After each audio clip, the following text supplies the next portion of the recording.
Welcome to LaTour Retirement Talk. I'm your co-host, Tony Shore, and I am here with both our magnificent hosts today.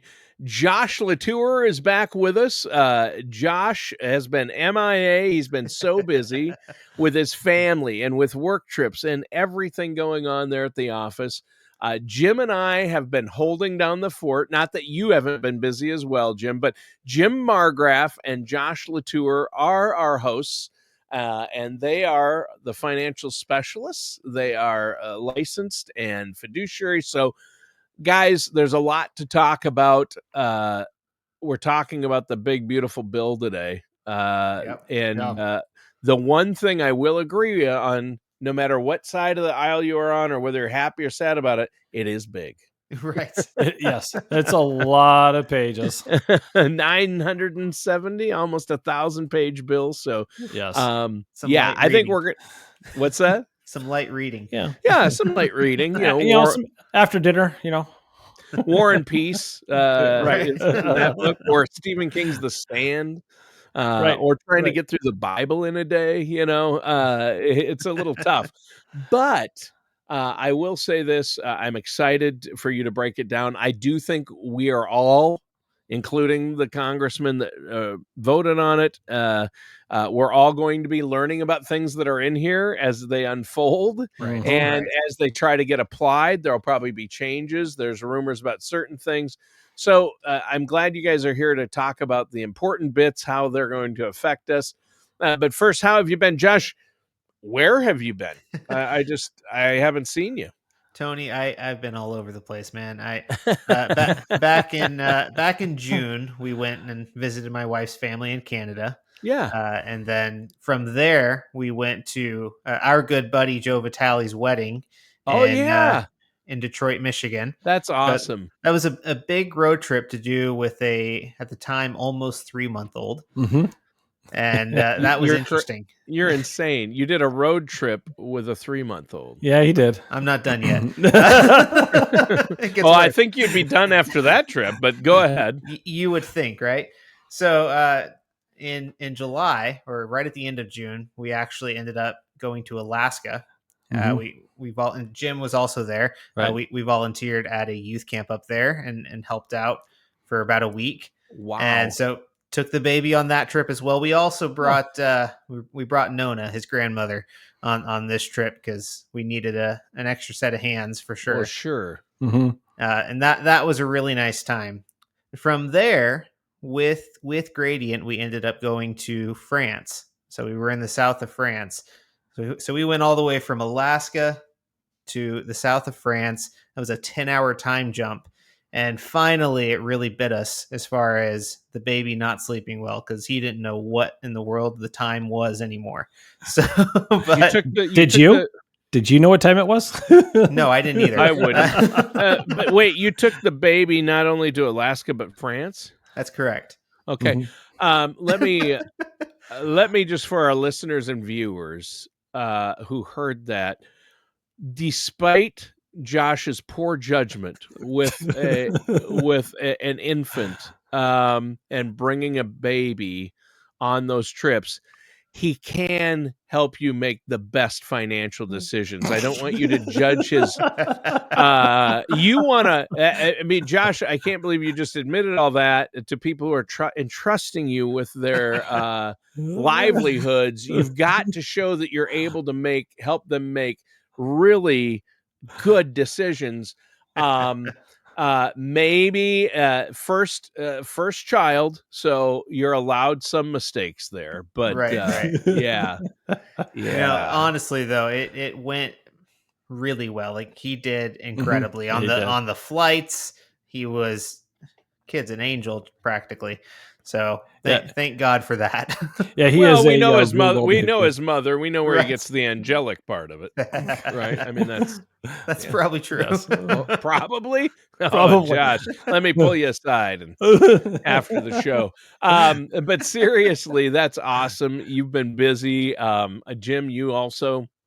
Yes. But let's jump into this big, beautiful bill because where do you want to begin with this thing? I assume the big news is all about the taxes, right? Well, sure.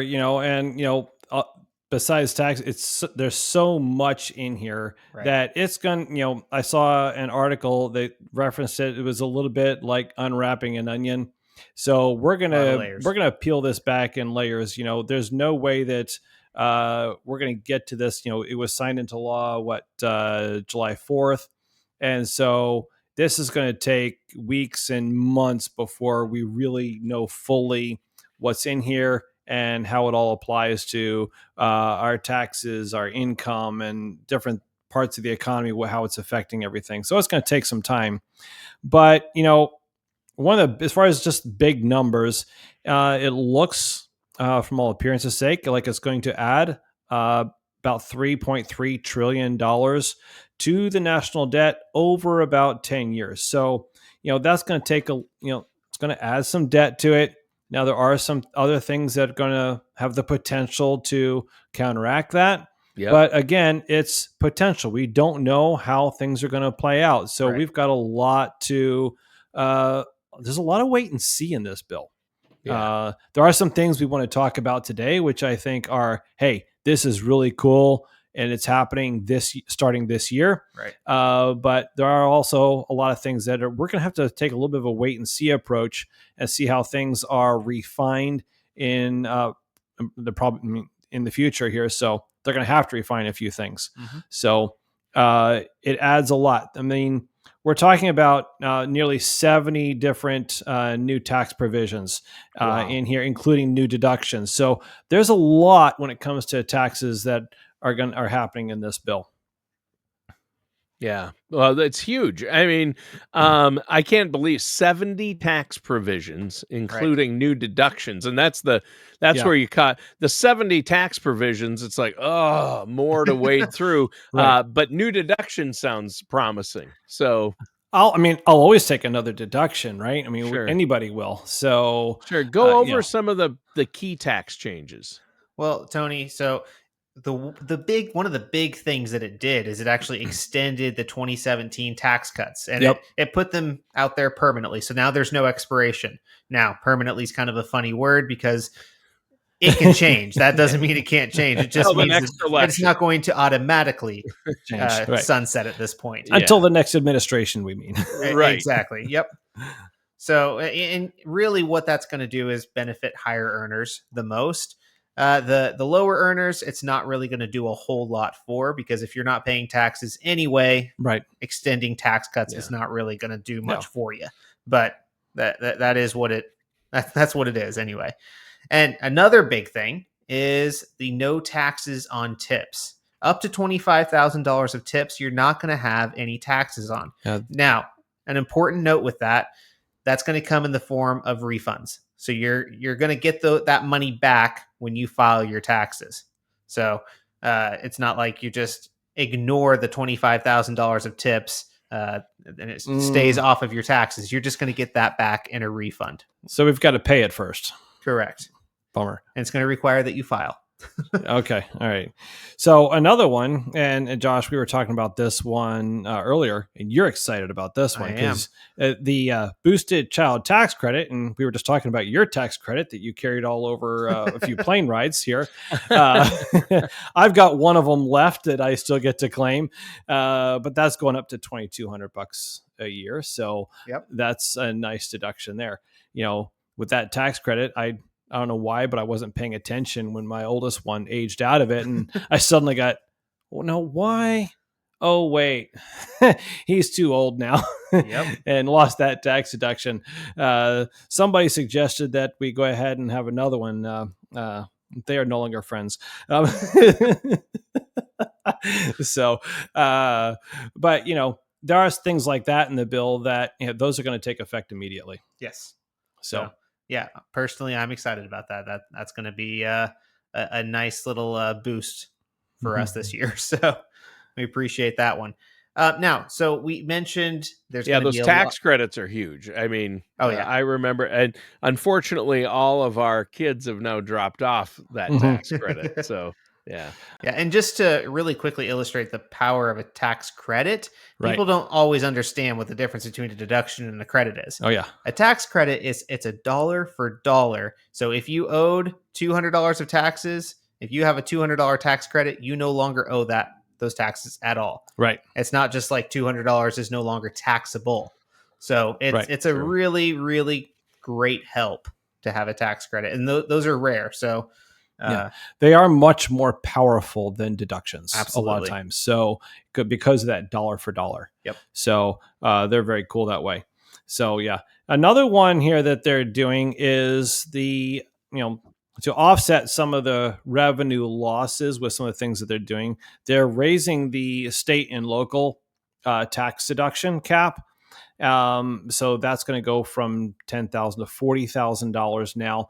So you're not going to get to deduct that until you're over $40,000. Right. It was actually going away entirely. Right. If things had not been changed. Yeah. So this brought a much higher cap to that. Right. Interesting. So that's interesting. I mean, there's good and bad in the bill, right? Sure. There's pros and cons to everything. What else? That SALT deduction cap is interesting. That's a big one. It'll affect a lot of people. It will. It's going to primarily affect those on the middle to high end income earners, as opposed to some of the middle to lower end earners. So it's a smaller cap, a smaller amount of people that are affected by that one. Right. Sure. Another thing that they're doing is going to be taking away some of those green energy tax credits. So that's a big one too. They last through the end of 2025. So if you're thinking about getting solar or geothermal, something like that, and you're wanting a tax credit out of it, do it this year. Don't wait till next year because they're gone. Right. Yeah. So that's a big one. And also they are closing a tariff loophole. There was a loophole where smaller items were not costing, the tariffs were not being applied to them. Right. And so we may see some rising costs in some of the smaller items, like you may be purchasing on Amazon or Temu. I don't know. Right. But sure. That's something that it's going to help offset some of the spending in this bill. Yeah. But that also means that some of those things that we buy, that is that one-off order that is shipped from an international location, is now subject to the tariff. Exactly. So whereas it wasn't before. Sure.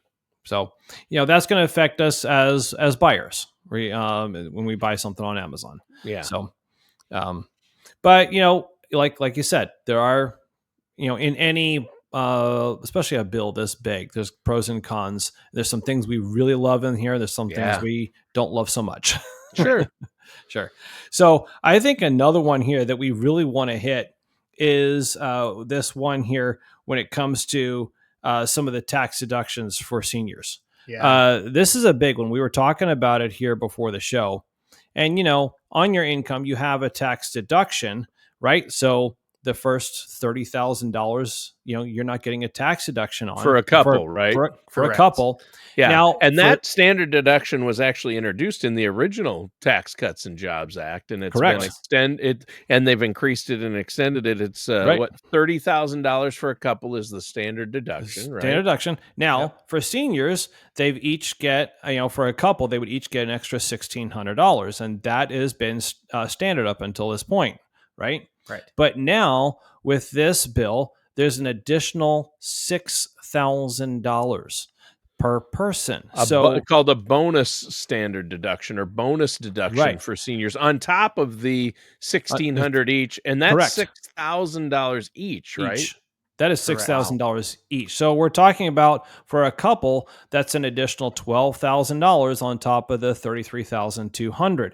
This is. If you do the math, it ends up being about 44,000, just a little over 44,000 as a standard deduction for a senior couple.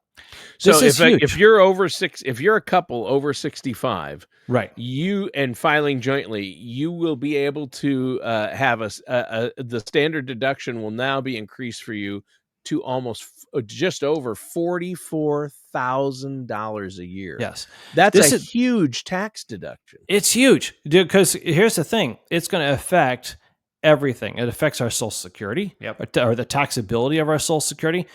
Just pulling that and just had that deduction, people aren't looking at how huge this is. I would venture to say that this affects the large majority of seniors. Yeah.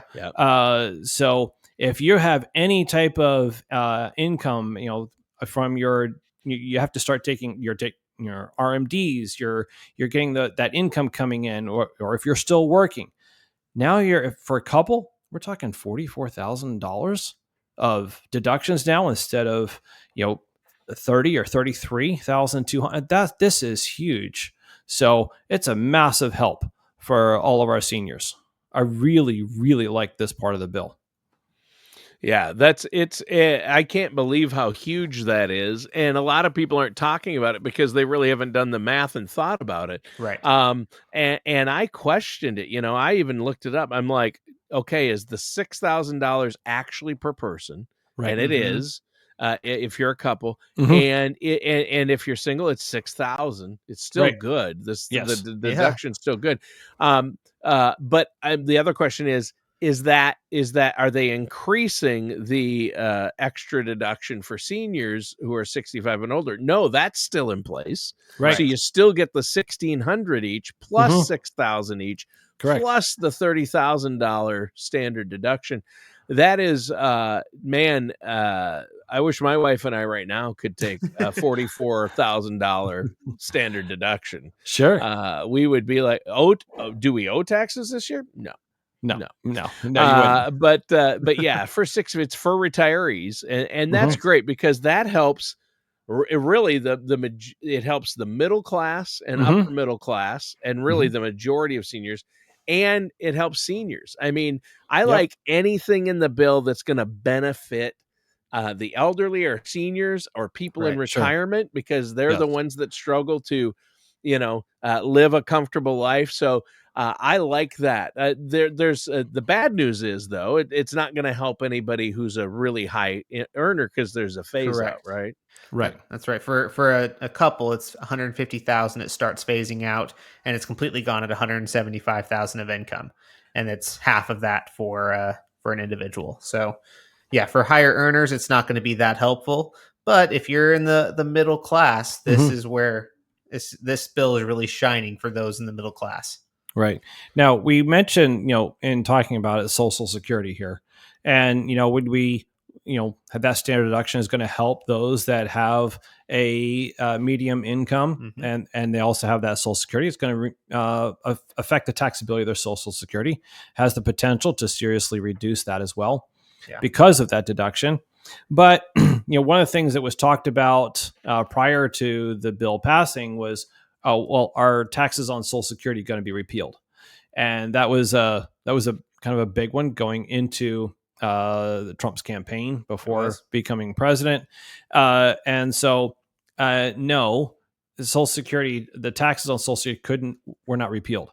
Right. But the bigger answer is on this one, they couldn't. Correct. Because of the method that this bill went through. It's a reconciliation bill, right? Yep. So in order to make that kind of a change to Social Security, they need a different procedure to go through to affect the taxes on our Social Security. Yeah, there's actually a rule called the Byrd Rule, named after a senator from several years ago, that states that Social Security cannot be materially affected by a reconciliation bill. Right. So that's why that this could absolutely not be. It was not allowed to make any changes to the taxation of Social Security within this bill. Yeah. Now, so they didn't remove. Yeah, and so a lot of critics said, "Hey, I thought they were going to be able to remove taxes from Social Security. Nothing changed with taxes on Social Security, but that $6,000, correct, Jim. That actually will." Help with Social Security taxation. A lot of people who even were paying won't have to pay, right? Sure. And one of the big differences, if they had repealed the taxes on Social Security, we got to look at what does that cost for the income, right? That would have been somewhere in the neighborhood of $1.5 trillion of loss of income just that to the program. Just that, the taxes. That's how much the taxes on Social Security bring in. Yeah. So that bonus deduction actually changed things by about $200 billion. So a mere 200 billion compared to the 1.5 trillion. So, it was, doing what they did is going to help out a lot of people. But it was not, I know what some of us were hoping for, but it also is not going to affect the budget near as much, the federal budget near as much as if they had repealed the taxes. Because if they had done that, they would have had to do some other things, because that's $1.5 trillion that they would have affected on that income. So, yeah, it's a trade-off. Right. You're muted. You're muted, Tony. Yeah, just think of it, though. That is huge. If you in retirement could just take $44,000 off, deduct that from your taxable income in retirement, a lot of people won't have to, who would have had to pay in, won't. Sure. Yeah. We run some calculations for clients all the time to see what they're going to be paying on their Social Security. And I would say in a vast majority of cases that we've done that for, this would take care of the taxation of Social Security. I don't think they would end up paying. No, and I don't think so. A lot so. of cases. So yeah, it's going to be huge for your average retiree. Yeah. And again, it does, unfortunately, the $6,000 bonus deduction per person it not only can it phases out with income, so you can't make more than $175,000 of taxable income a year. Otherwise, it's phased out. But it's also not permanent. So it at the end of 2028, right? That's right. Yeah, a lot of the things in this bill are through the end of 2028. I think the only thing that is truly permanent was the tax rates, the Tax Cuts and Jobs Act extension, which includes the regular standard deduction and and preserves the tax rates, the federal tax levels, right? That's right.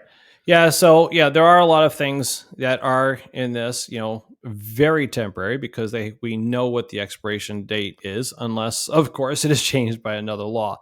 So, that's a big one.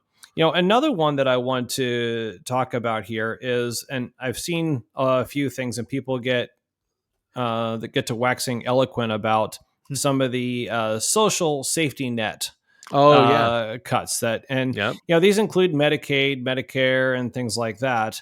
But the largest portion of it is actually to the Medicaid, and what it's actually doing is not really just cutting the program, but if you're on getting that help, what you have to do is prove that you are actually attempting to work. Okay, you have to either work, volunteer, or have some continuing education, somewhere where you're getting trained in some way so that you can go back to work.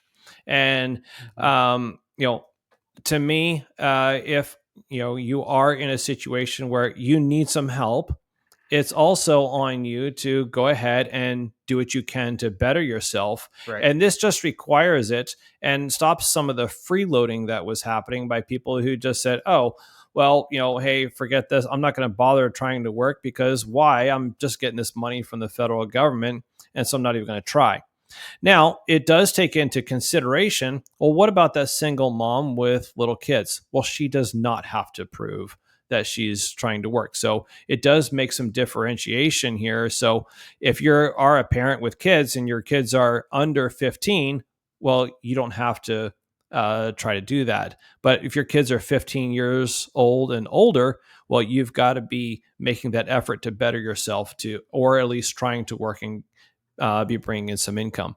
So, at first glance, and some of the people I've heard, they're really negative about it. But when you stop and look at it, it really just stops a lot of the freeloading to the program, which can help out for the federal budget as well. Yeah, no, it's one of those things that over time might reduce that deficit number that they're attaching to the bill. Right. Certain things will add to the budget deficit, but they're saying over time it will affect the economy in a way that will reduce our national budget deficit. So we'll see. Again, jury's out. Some of these things will take time. But wow, I mean, there is a lot in here. Some There of the is. things I didn't even realize. So I'm glad we're talking about it today. Yeah, there is a lot in here. And, like we said at the beginning, we're going to be peeling back this onion for the next few months on this one, maybe even longer, trying to figure out what all is in here. Because, you don't get to 900 plus pages. And it's not, going to be read just in a day or two or a week or two. Right. It's going to take some time because it has to be studied out to see how it's all going to affect everything. And usually we end up having to get some clarification on things. Right. Because it's not always as clear as they think it is when they write it. So yeah. So there is a lot, but when we sit down, I had someone come in yesterday and we were sitting down talking about some of these very topics, and they wanted some clarification on what's happening with the Social Security. How are these new tax rules going to be affecting them? And so, we reran the estimated taxes for how, what is it going to do to their taxable situation? And because of some of these things, it did make some changes.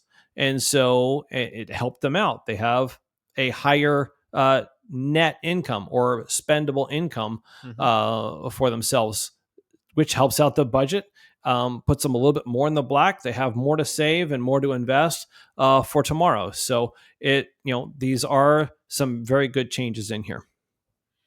Yep. Oh, some really good changes. And again, there's going to be pros and cons. There's going to be some things that aren't as beneficial to others as they are for some as others. So I think it's good to look at the whole thing. It's hard when it's 970 plus pages, but it is what it is. And I'm glad you guys are breaking down, and you'll stay on top of this, how it's affecting people and what people need to be doing to take advantage of. The first thing to do is figure out what it says, and then how can you apply that to your own personal situation and take advantage of some of the changes, right? Exactly, Tony. That's awesome. So again, a great big bill, right? Yes, very big.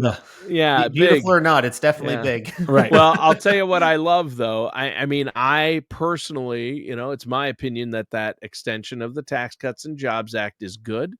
Yes. Especially the standard deduction, whenever that can increase for everyone, but especially those in retirement. Those seniors, yes. Right. Yeah, I mean, $44,000 total for those filing jointly who qualify. That is those people, and that's probably, like you said, that's probably going to affect the majority of retirees will be helped by that, and that really helps the middle class. I've heard negatives that this bill it only helps the wealthy, but. And some of the tax cuts help the wealthy, and there are things in the bill that do benefit wealthy.